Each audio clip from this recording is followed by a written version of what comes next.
Hey guys, welcome back with me again in this channel. On today's video, I'm going to show you how you can change the video format with rounded edge corners in a CapCut Mobile. So first, just prepare your video and click on the video. Find masking on the menu at the bottom. And in here, click on the rectangle one. Now adjust the size to your liking.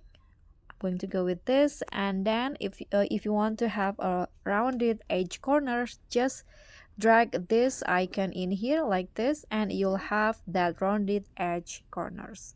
Click on the check icon and you are done.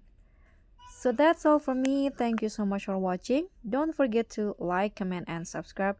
Also click on the thanks button below. I'll catch you all on the next tutorial. Thank you.